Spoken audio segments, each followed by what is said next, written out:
Chapter 4. From this day, natural philosophy, and particularly chemistry, in the most comprehensive sense of the term, became nearly my sole occupation. I read with ardor those works, so full of genius and discrimination, which modern inquirers have written on these subjects. I attended the lectures and cultivated the acquaintance of the men of science of the university, and I found even in Monsieur Crump a great deal of sound sense and real information, combined, it is true, with a repulsive physiognomy and manners, but not on that account the less valuable. In Monsieur Waldman I found a true friend. His gentleness was never tinged by dogmatism, and his instructions were given with an air of frankness and good nature that banished every idea of pedantry. In 1,000 ways he smoothed me for the path of knowledge and made the most abstruse inquiries clear and facile to my apprehension. My application was at first fluctuating and uncertain.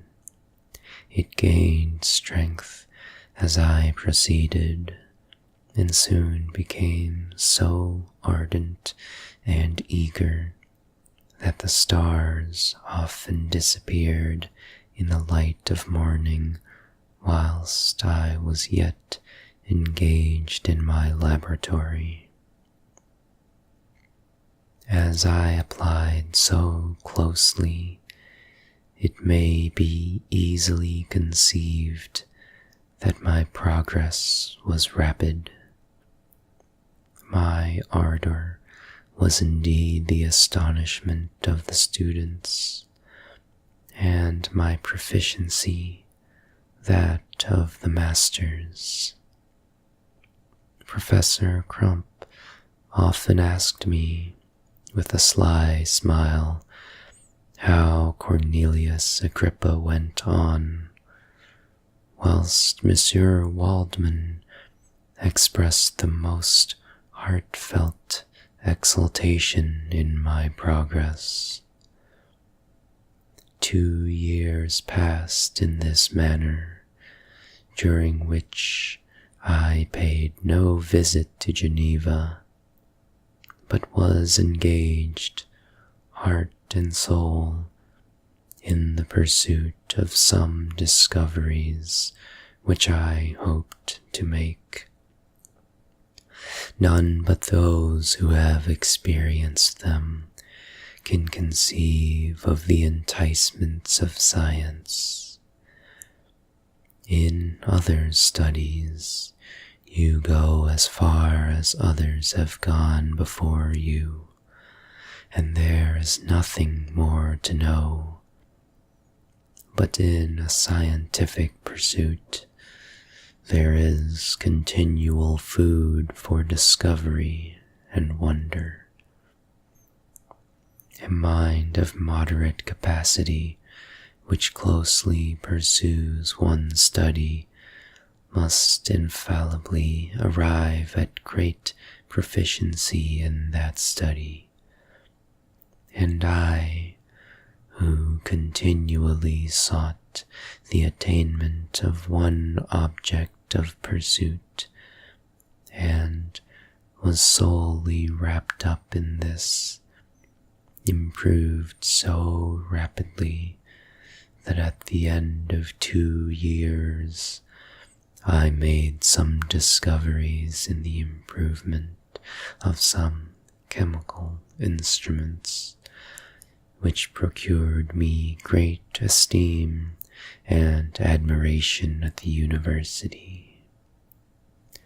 When I had arrived at this point and had become as well acquainted with the theory and practice of natural philosophy as depended on the lessons of any of the professors at Ingolstadt, my residence there being no longer conducive to my improvements, I thought of returning to my friends and my native town, when an incident happened that protracted my stay.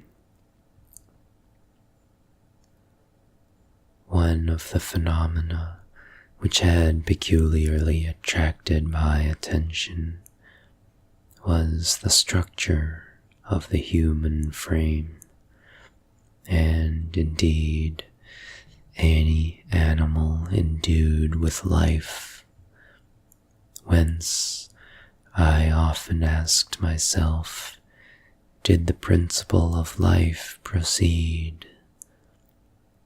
It was a bold question, and one which has ever been considered a mystery. Yet, with how many things are we upon the brink of becoming acquainted, if cowardice or carelessness did not restrain our inquiries. I revolved these circumstances in my mind and determined thenceforth to apply myself more particularly to those branches of natural philosophy which relate to physiology.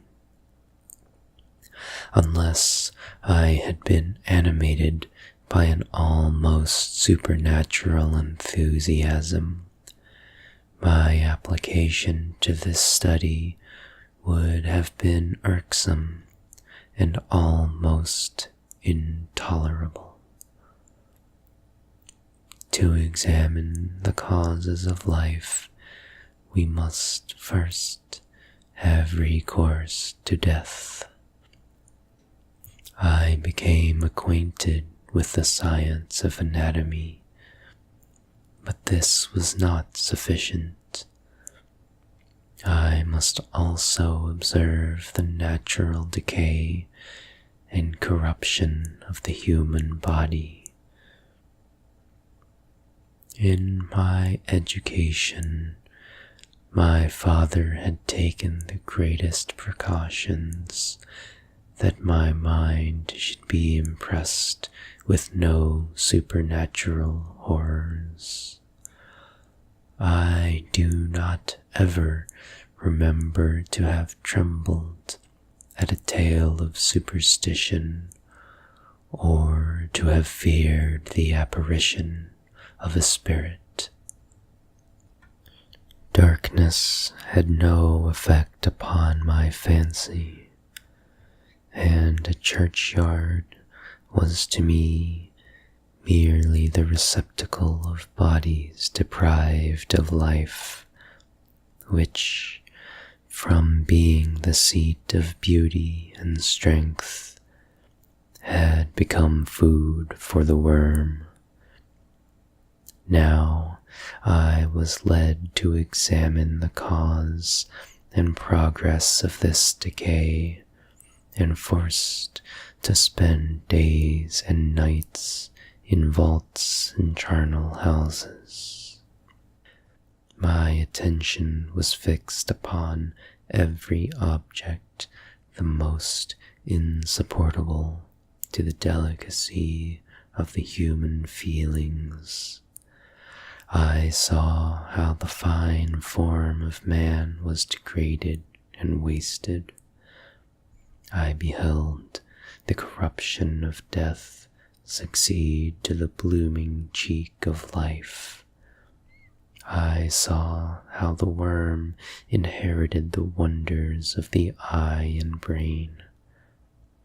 I paused, examining and analyzing all the minutiae of causation as exemplified in the change from life to death and death to life, until from the midst of this darkness a sudden light broke in upon me, a light so brilliant and wondrous, yet so simple, that while I became dizzy with the immensity of the prospect which it illustrated, I was surprised that among so many men of genius who had directed their inquiries towards the same science, that I alone should be reserved to discover so astonishing a secret. Remember, I am not recording the vision of a madman. The sun does not more certainly shine in the heavens than that which I now affirm is true. Some miracle might have produced it, yet the stages of the discovery were distinct and probable.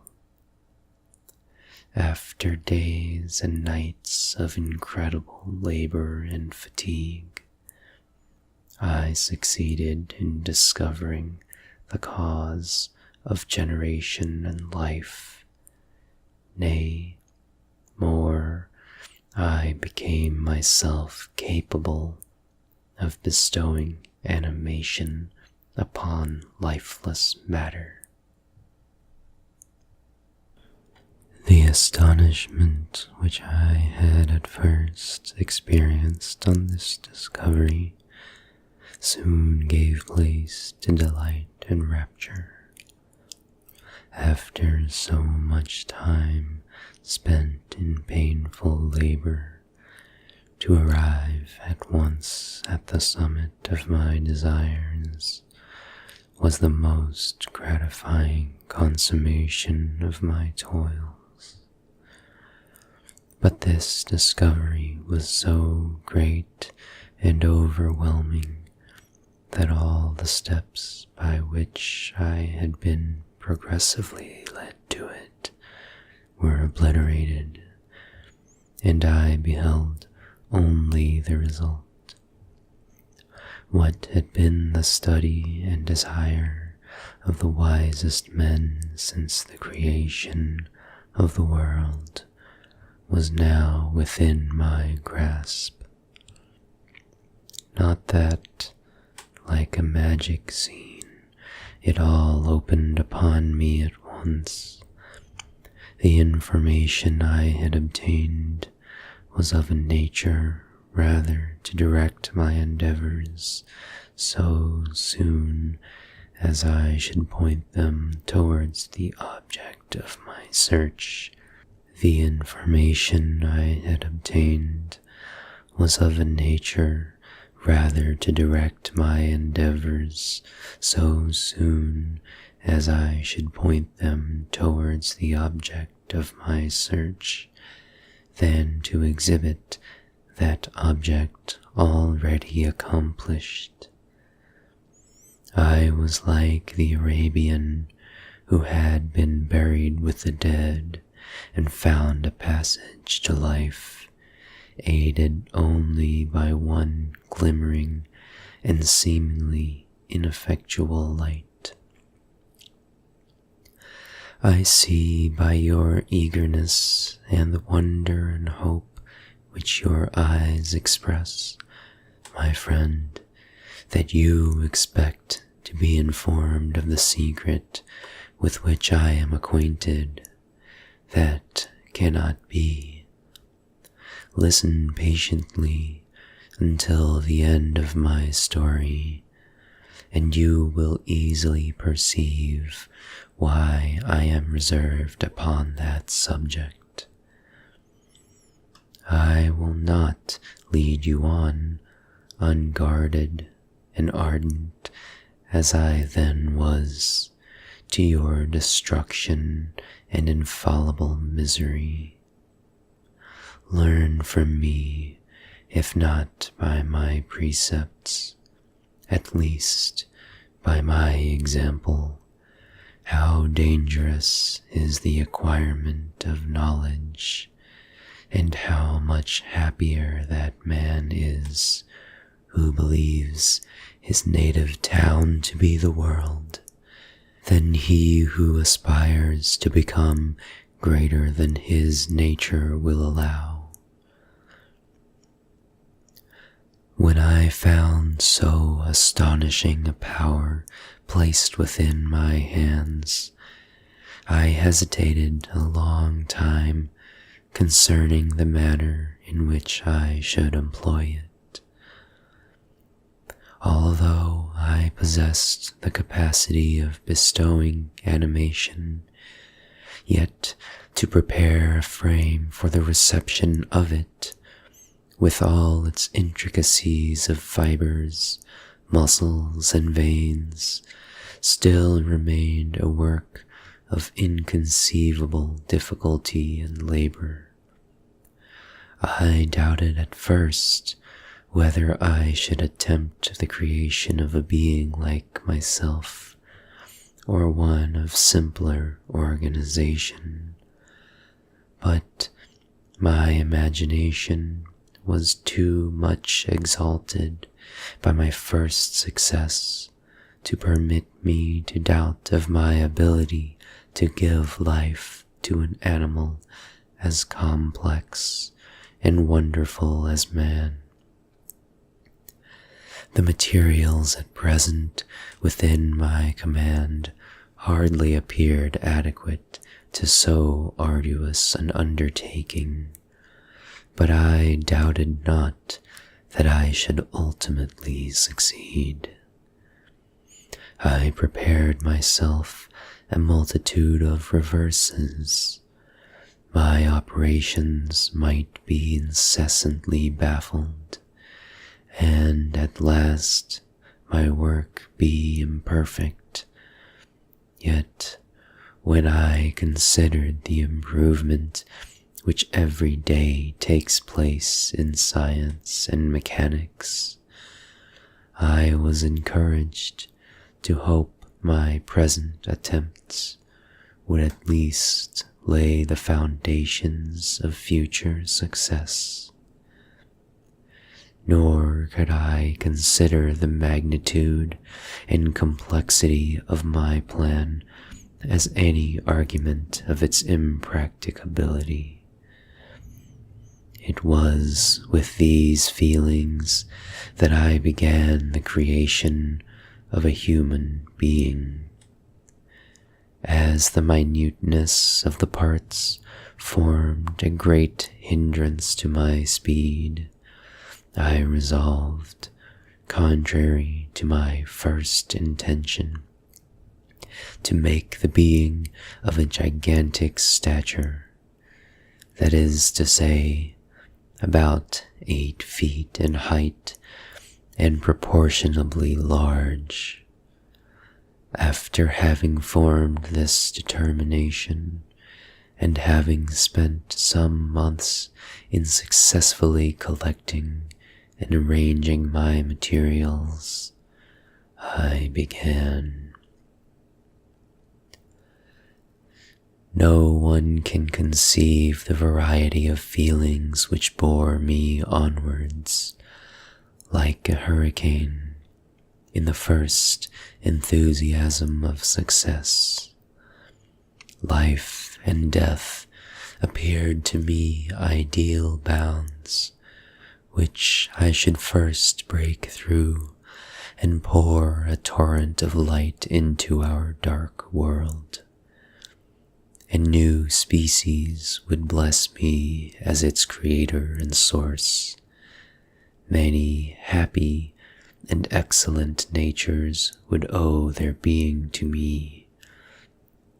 No father could claim the gratitude of his child so completely as I should deserve theirs.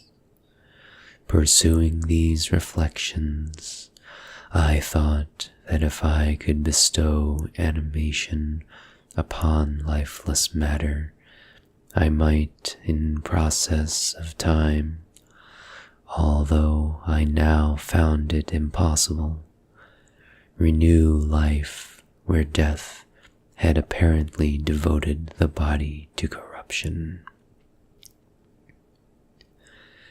These thoughts supported my spirits while I pursued my undertaking with unremitting ardor. My cheek had grown pale with study, and my person had become emaciated with confinement. Sometimes, on the very brink of certainty, I failed, yet still I clung to the hope which the next day or the next hour might realize. One secret which I alone possessed was the hope to which I had dedicated myself, and the moon gazed on my midnight labors, while, with unrelaxed and breathless eagerness, I pursued nature to her hiding places. Who shall conceive the horrors of my secret toil as I dabbled among the unhallowed damps of the grave, or tortured the living animal to animate the lifeless clay? My limbs now tremble, and my eyes swim with the remembrance. But then a resistless and almost frantic impulse urged me forward. I seemed to have lost all soul or sensation but for this one pursuit. It was indeed but a passing trance that only made me feel with renewed acuteness so soon as, the unnatural stimulus ceasing to operate, I had returned to my old habits. I collected bones from charnel houses and disturbed with profane fingers the tremendous secrets of the human frame. In a solitary chamber, or rather cell at the top of the house, and separated from all the other apartments by a gallery and staircase, I kept a workshop of filthy creation. My eyeballs were starting from their sockets in attending to the details of my employment.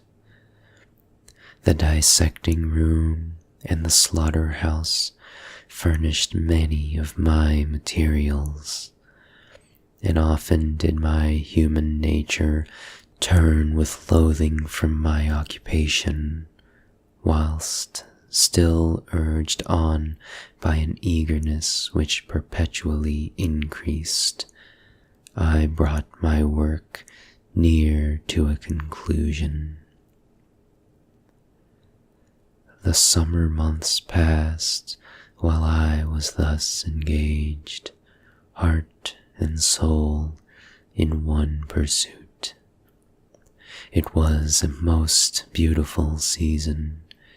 Never did the fields bestow a more plentiful harvest, or the vines yield a more luxuriant vintage.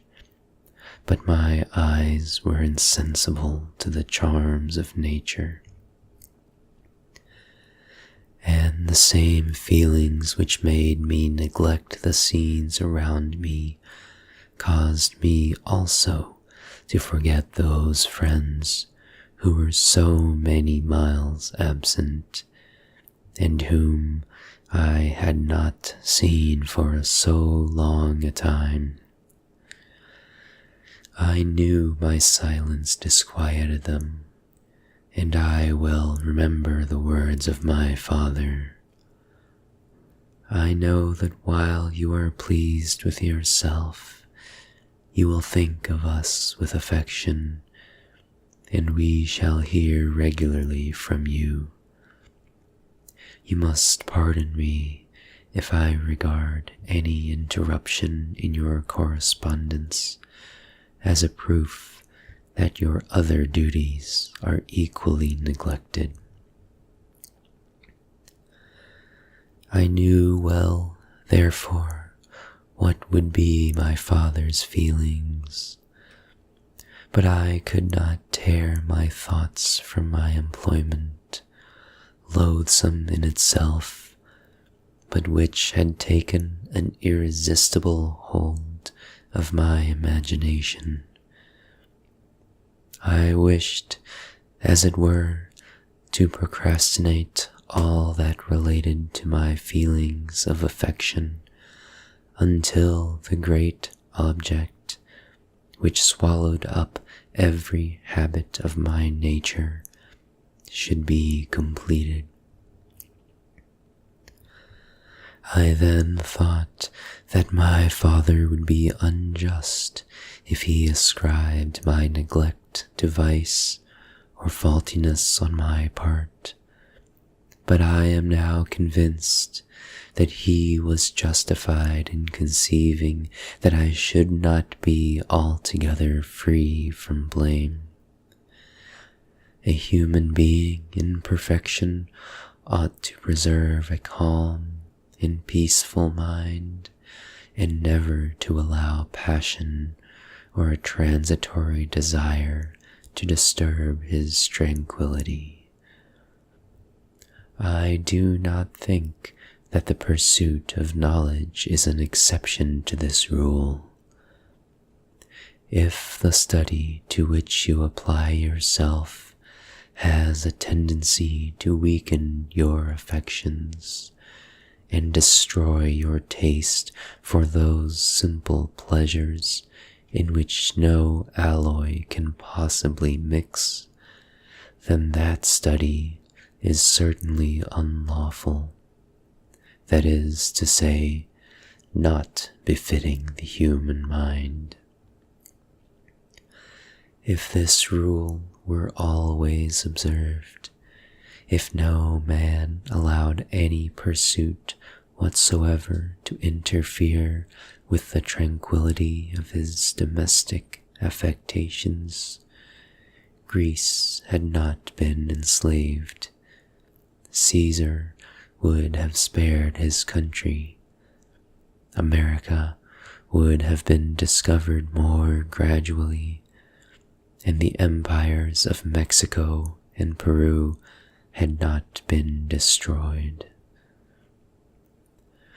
But I forget that I am moralizing in the most interesting part of my tale, and your looks remind me to proceed.